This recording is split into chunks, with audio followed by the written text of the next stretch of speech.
This question is for Ravi. You mentioned the story of that. I think you said he was Jewish and he was shot by at that. I think it was a concentration camp or something like that. And I'm going to play the devil's advocate for a bit and pretend I'm Sam Harris. No pun intended, of course. You stated that God was watching. God watched the gentleman pull the trigger. If God was watching, why didn't he make that trigger not work? Why didn't he make that poor individual just pass out while he was digging the grave? I believe Sam Harris would ask that type of question and demand an answer. Yes, I appreciate that question.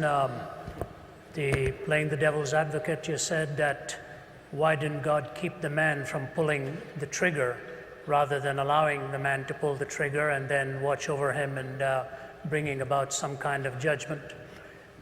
I would say this to you, that the supreme ethic that God has given to us is the ethic of love.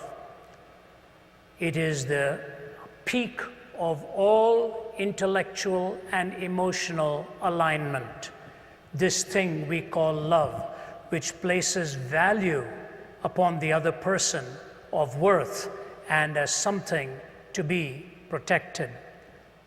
It was interesting, of all people, it was Oscar Wilde who on his deathbed in his 40s, by his lover by his side, Robbie Ross, he turned to Robbie and he said, "Did you love any one of those little boys for their own sake?" It was an incredible question to ask by a man who was a hedonist on his deathbed in his 40s. And he said, "Robbie, did you ever love any one of those little boys for their own sake?" And Robbie Ross said, "No, I can't say I did." He said, "Bring me a minister. Bring me a minister."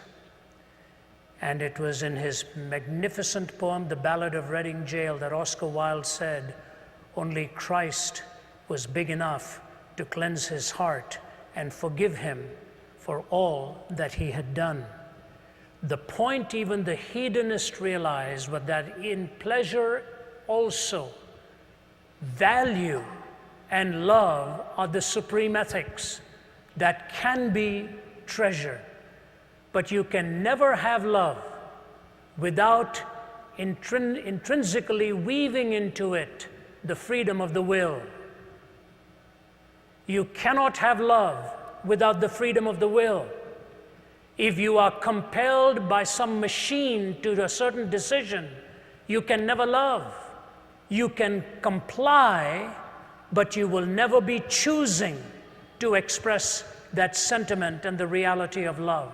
If love is the supreme ethic, and freedom is indispensable to love, and God's supreme goal for you and for me is that we will love him with all of our hearts and love our neighbors as ourselves, for him to violate our free will would be to violate that which is a necessary component so that love can flourish and love can be expressed. If you're asking for God to always stop the trigger, why not God stop everything else? Next time you hold a cup of boiling water, he makes it frozen water instead. Next time you're about to cross the street and you're going to be hit, he pulls your leg back. What you're asking for is a different entity than humanity.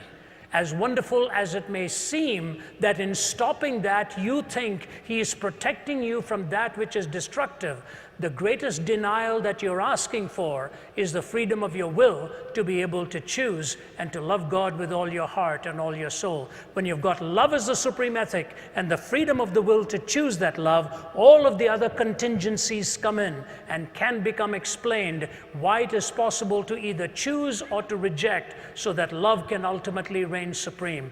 If you want compliance and some kind of a mechanical response, your question itself will self-destruct. You're asking the question because you're free to ask it, and you're free to ask it because you're free to love. And when you love him, in spite of all of the contraries that you see around us, you're trusting him for having the supreme wisdom and the knowledge to ultimately bring a pattern out of it all. We think, for example, we know so much.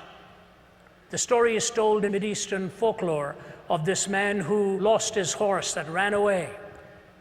And when the horse ran away, the neighbor came to him and said, you know, bad luck, isn't it? Your horse is gone. He said, what do I know about these things? A few days later, the horse came back with 20 other wild horses. And the neighbor came and said, amazing, it's not bad luck, it's good luck. You've got 20 more. Man says, what do I know about these things?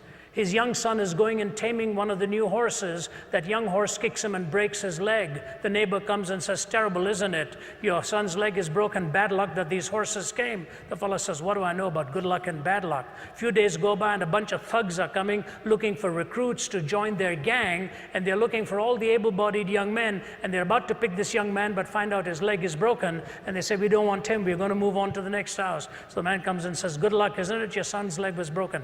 In one little series of episodes, we don't know what lies ahead.